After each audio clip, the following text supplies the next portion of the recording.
हाय सर्वांना, तर स्वागत आहे आपल्या यूट्यूब चॅनलवरती. चॅनलचं नाव आहे सासरची माणसं. तर कसे आहे सगळे, मस्त आहात ना? मी पण मस्त आहे. तर हा व्हिडिओ 2-4 दिवसापूर्वीचा आहे. तो म्हणजे त्या दिवशी मी साडी नेसलेली, तर त्या दिवशी मी एडिट करायचंच विसरले होते. तर म्हटलं ह्या व्हिडिओमध्ये थोडंसं ॲड करून टाकावं, कारण मग कसं होतं, गॅलरीमधले जे व्हिडिओ आहेत ना, मला ते रिमूव्ह करता येतात, कारण आपल्या मोबाईलमध्ये एवढा स्पेस नाही म्हणून. तर प्रांजलच्या डब्यासाठी मी आज बनवले होते बटाट्याचे पराठे, कारण की तिला बटाट्याचे पराठे खूप आवडतात. आणि कसं आहे, तिच्या वर्गामध्ये सगळ्यांना तिचा डब्बा आहे ना खूप आवडतो, कारण काही काय करतात, त्यांना बिस्किट देते, पुढं वडापाव देते, मीच जरा वेगळं काहीतरी देते. तर आपल्या बेडसाठी गादी घेतलेली आहे मी, कारण एवढा पसारा झाला तुम्हाला काय सांगू. मिस्टरांनी सगळे कपडे वगैरे बेडमधले सर्वच गादी बिदी सर्वच खराब करून टाकली होती. आणि एवढा म्हणजे हे झालं ना, आणि बेड आपला सगळा तुटला होता सगळंच. मग मी काय केलं, त्याच्यासाठी गादी वगैरे घेऊन आली आहे. त्यांना रागत गेले, सगळ्या गाद्या वगैरे जो आधीच्या जुन्या गाद्या होत्या सगळ्या फेकून दिल्या मी. आई बोलले आपण जाऊ फेकून द्यायला. नंतर बेडमधला सर्व पसारा काढला. एवढा पसारा झाला होता, म्हणजे 2-3 म्हणजे जसं आम्ही इथे राहायला आलो तसं बेडला आम्ही कधी हातच नव्हता लावला. तर असा पसारा झाला होता सगळा. ते सगळा पसारा काढलं होतं, त्याच्यामुळे मला या सर्व गोष्टी कराव्या लागल्या. आता मला काहीच गरज नव्हती गादी वगैरे घ्यायची, पण एवढं म्हणजे भयंकर झालं तर काल. सगळं बेड तर तुटलेलंच आहे. तर आता बघू, ह्या महिन्यात गादी घेतली, पुढच्या महिन्यात आपण ते बेडचं पण नीट करणार आहे. तर तुम्हीच सांगा, भाड्याचं घर आहे म्हटलं, आपण कवर असं एवढं कचऱ्यामध्ये राहायचं. प्रत्येक गोष्ट स्वतःच्या घरात गेल्यावर घेऊ. प्रत्येक म्हणजे जे आपण कोणती गोष्ट घ्यायची म्हटलं की स्वतःच्या घरातच गेल्यावर जाऊ. अरे पण तोपर्यंत आपण कसं राहायचं, एवढ्या कचऱ्यामध्ये राहायचं का? मुलींना पण असंच ठेवायचं का? मुलींना पण असंच आयुष्य द्यायचं का? त्याच्यामुळे म्हटलं नाही, तर जे काय होईल ते घ्यायचंच.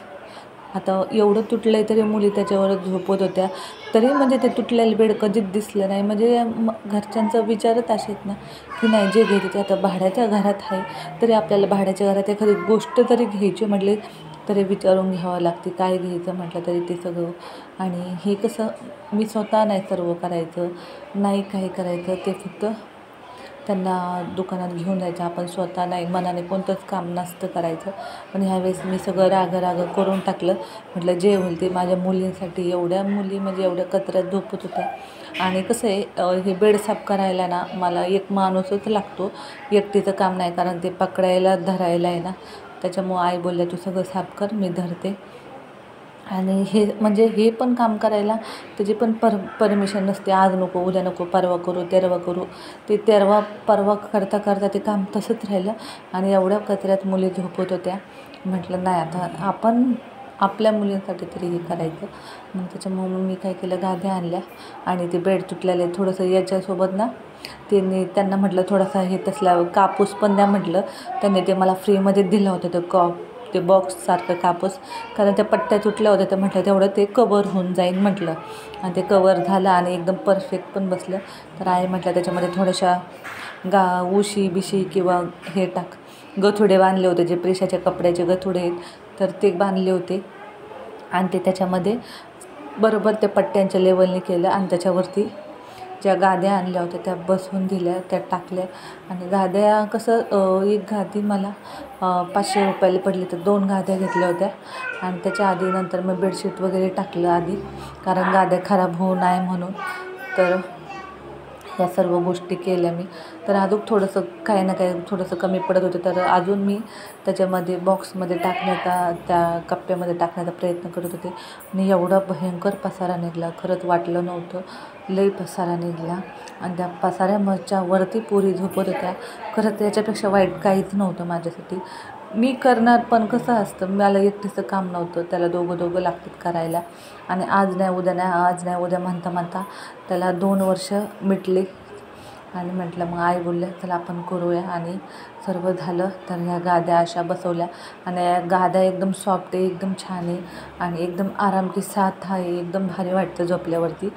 हे काळा कापूस असतो ना त्याच्या आहेत, आणि कापसाच्या होत्या ओरिजिनल, त्या खूप थोड्याशा महाग होत्या. तर त्याच्यामुळे म्हटलं सध्यापुरते तर हाच बरं आहेत, जेव्हा स्वतःचं घर होईल तेव्हा होईल. एवढा पसारा निघाला, न लागणारे कपडे ते एवढे होते. काही काही गोण्या होत्या. गोण्या मी एका पिशवीत भरल्या, कारण रूम खाली करायच्या वेळेस गोण्या आपल्याला लागतात, कारण दुकानामध्ये मग लय महाग भेटतात गोण्या. त्या गोण्या एका साईडला आणि कचरा एका साईडला सर्व भरून टाकला. सर्व गादीचा भुस्सा होता तो असाच लादीवर सगळे रोज पडायचे, सगळे कागदपत्र ते सगळे होते. आणि मग सगळं साफ वगैरे केलं घर मस्तपैकी. आणि जरा फ्रेश पण वाटला तर ना, मी उद्या काय करेन, येताना बेडशीट वगैरे घेऊन येईन डबल बेडचं. आपल्याकडे सध्या सिंगल बेडचंच होतं. आले मी प्रांजली शाळेत सोडून आले हे सर्व काम करायला लागले आणि निवांत झाले. तर चला आवडते पटापटा. एवढा कचरा होता. प्रिशासारखी मध्ये मध्ये करत होती, कारण त्याला झोप लागली होती.